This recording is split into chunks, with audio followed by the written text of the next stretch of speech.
Hi, thanks for listening in or watching in. A couple of things I want to cover this month, and they're both as a result of me coming across some information as I was sitting down to prepare this over the last couple of days.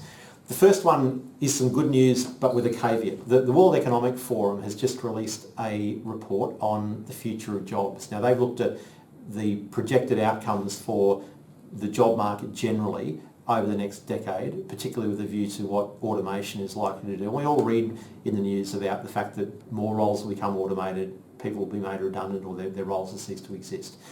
The good news is, though, that the World Economic Forum has identified half a dozen key skills that they see as fundamental to people who are going to have successful ongoing careers despite the introduction of automation or the increase in automation. And one of those areas is what they refer to as social intelligence. Now, we talk about emotional intelligence and soft skills in sales quite a bit, but their view is that sales is an area that will experience ongoing growth over the next decade, and they predict, depending on the industry and the sector that you work in, growth in sales roles of between 6.5% and 18.5%. So that's very positive. The caveat with that, though, is that those roles will belong to people who invest in developing those soft skills. Now, those are things that are learnable, but they're things that, unless they happen to come naturally to you, require an investment. So there's some positive news, but as I say, with a bit of a caveat there in terms of having to invest in ongoing development to take advantage of that situation. The other issue, which feeds into the theme of taking control that I keep emphasising, is a meeting I had with a candidate just over the last couple of days. Now, he was referred to me and referred to me as being a genuinely high performer. And I sat down and read his CV a couple of times before my meeting with him, and then walked through what it was that he'd achieved over the last decade or so in his career.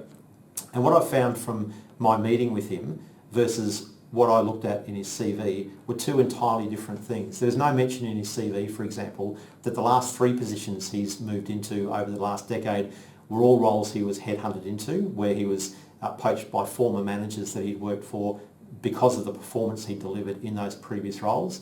There was no mention in his CV about the fact that he's been promoted 3 times in the last 4 years in the company that he's in now. And there was no mention in his CV that he fundamentally re-engineered, restructured the entire sales function of the business that he's in now and has managed to deliver growth, even though it's a business that's involved very heavily in the mining sector, which we all know has been quite depressed now for a few years.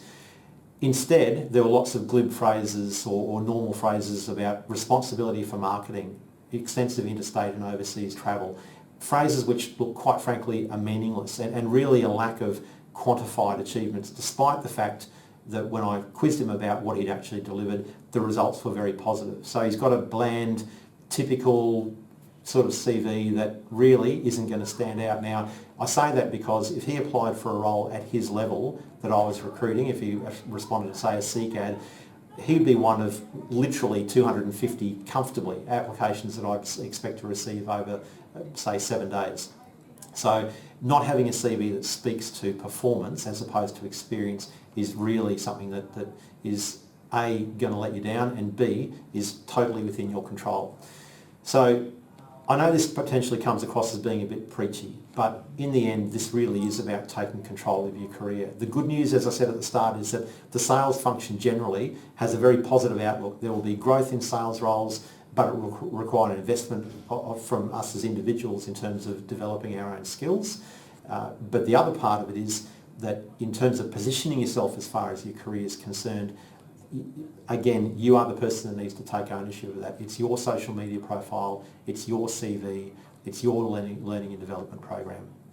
Thanks for listening. Again, I say this because I do genuinely care about the outcomes you get in your career, and my success and yours go hand in hand. So I've got a vested interest, but I genuinely want to see people having the careers that they want to have. Any questions, please contact me anytime. Visit the Queensland Sales Professionals LinkedIn group for regular content, and we'll talk again next month. Thanks again.